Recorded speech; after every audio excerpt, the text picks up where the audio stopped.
Yo, what's going on? I don't know if you could hear that very much because this amp is pointed directly at the fuck camera right now, so it might be blasting the camera.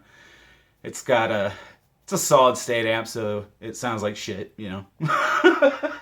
But it doesn't sound like shit. Okay, it sounds all right, but it's still, like I said, it's a solid state amp, so it's it sounds almost as if you're behind a wall with it. Almost, I don't know. I put a nice eminent speaker in it to change that, but I don't know. I'm more of a tube guy, like I said. The sound is just way more high fidelity. You can, if you're a tube player, you immediately feel the difference when you play with one of these like solid state amps.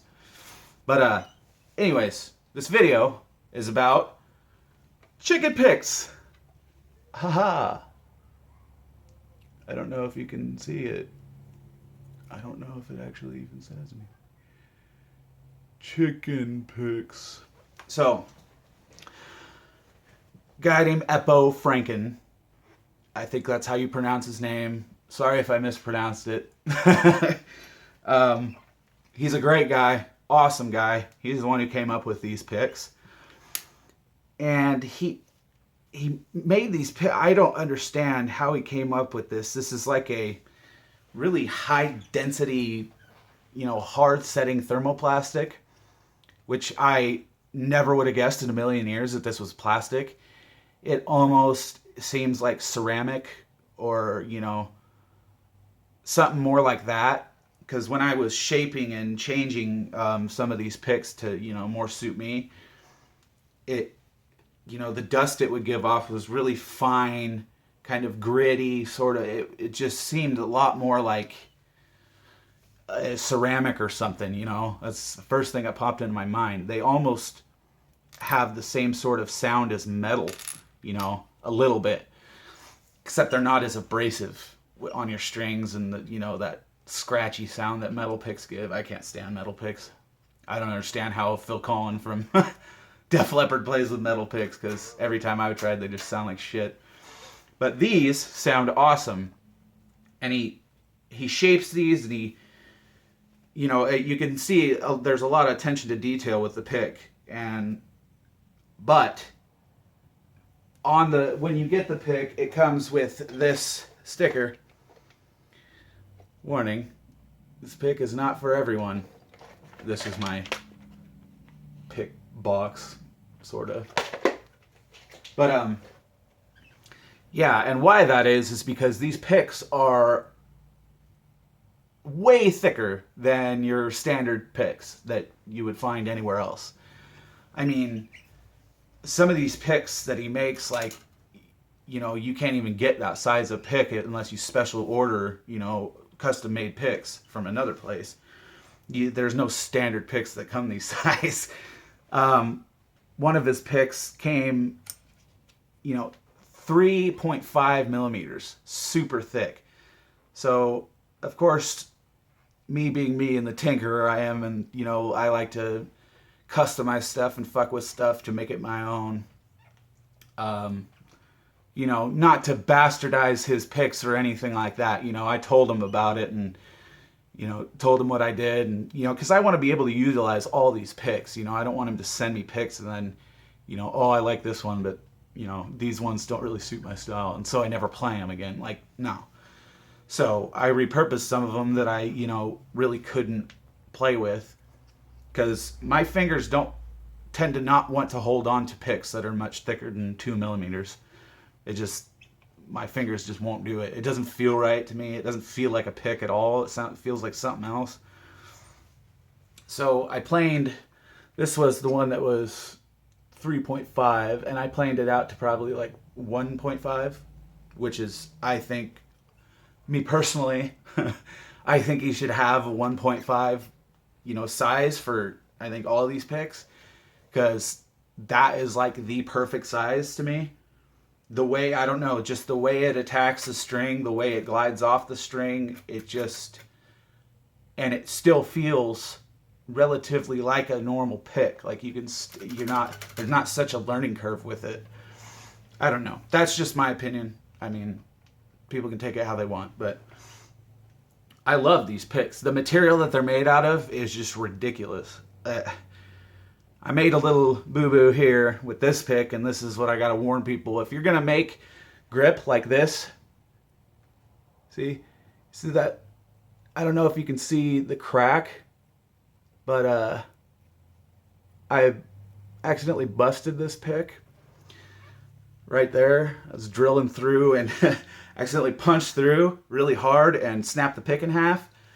But put some super glue on it. It broke nice and clean because it's a really hard substance, really hard plastic. Put some super glue on it, put it together, and it like instantaneously was dried, done, locked on there, and I've been using it ever since, and it's been fine. So, don't freak out too much if you try to make a grip out of it, with it, and you accidentally mess up. But yeah, just be wary if you want to try these and you do want to do what I did, to create more of a grip to it. Just make sure you use a drill tip, a smaller one, and just get the tip in. Just the tip, just tease it with the tip. You just kind of put it in and then bring it right back out right when it feels like you're just going to barrel through it. You pull it out really fast. But yeah, so yeah, these picks, they're the way he bevels the picks, and it takes a little bit for them to wear in because this material is so freaking tough. Like, these picks last a long ass time. I know that for sure because I've been playing the shit out of them, and you can't even barely tell that I've been playing with them. Like, I kind of pre-wore them in, because I know which sides to kind of wear down to, make it feel as if it's worn in. It's always, if you're right-handed, it's always the left top-hand side of the pick. Because if you turn it around this way, that's the side that's picking. Anyways, so yeah, I went through all that and did that with most of the doubles that he gave me that were like way thicker than the other picks. And I planed them down to make them thinner, and I love them. I love them. These jazz picks are probably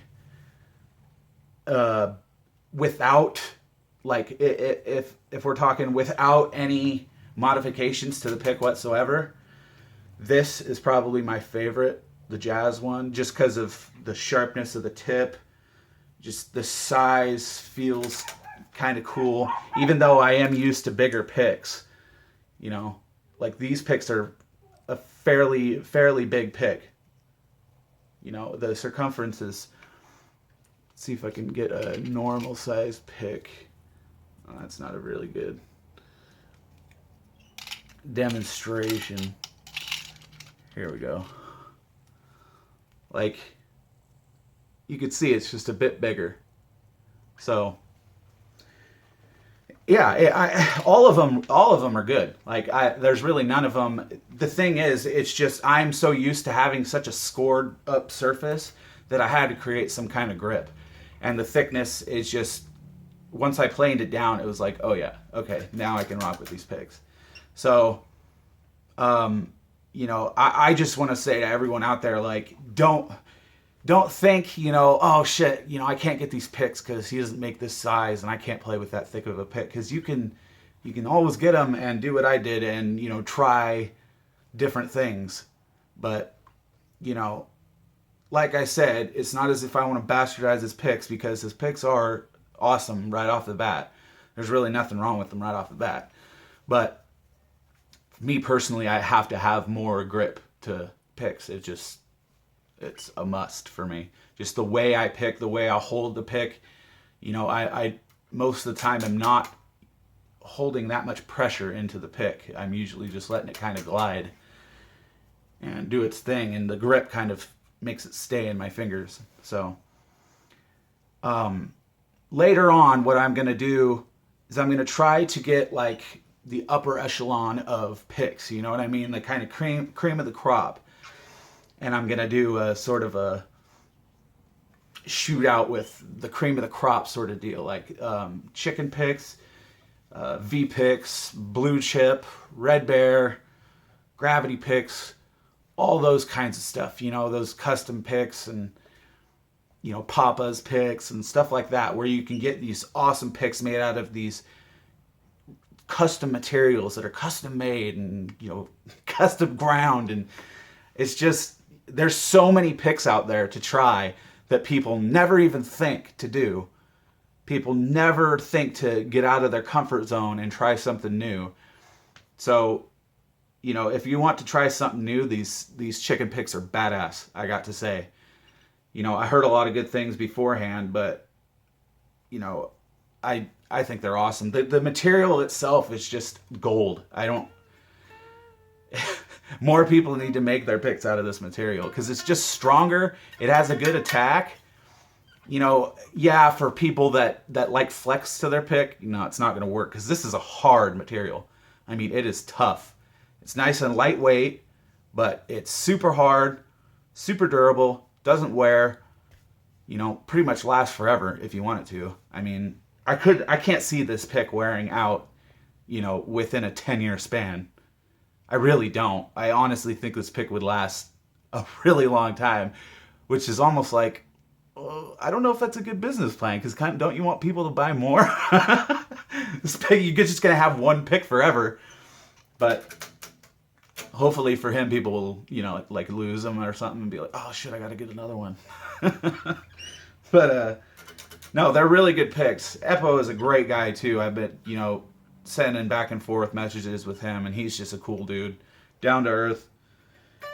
He's really into this kind of geeky kind of shit too. So, you know, I'm always down for people that are totally nerded up about guitars, because I am a fucking guitar nerd. I'm a dweeb. I love all this dorky shit. I love every little thing about guitars, man. Like I was looking recently at a Graphtec. Graphtec has these multi-ratio tuners and shit, which is just awesome. Like each string has its individual, you know, gear ratio of tuning. It's brilliant idea, because you know, each string has a different tension of when you turn it. You know, some strings you'll turn it barely at all and it will tighten it way up, and some strings you'll fucking spin and it will barely be tightening it up. So those gear ratios kind of make up for it. It's things like that, little things like this, where you find a material that is a thermoplastic that doesn't feel like plastic at all. You would never guess this is plastic. It sounds like fucking metal. It's about as durable as metal. Except I think if you want to break it in half, you probably might, but I wouldn't suggest doing that. But this material, I don't know, it's just amazing. The way it wears and the way the edge, it polishes as you're playing, just naturally the edge will polish itself and get smoother and glossier, and it just glides, and it feels good and it sounds good. There's really no downside to this pick, other than if you can't, you know, deal with thicker picks. But like I said, you could always, you know, try to plane them down if you want. That's to people's discretion. So stay tuned. I'm going to try to get a hold of, you know, these higher end picks and stuff, but I don't know how long that's going to take, because Red Bear and Blue Chip are never in stock. But keep watching for more music shit.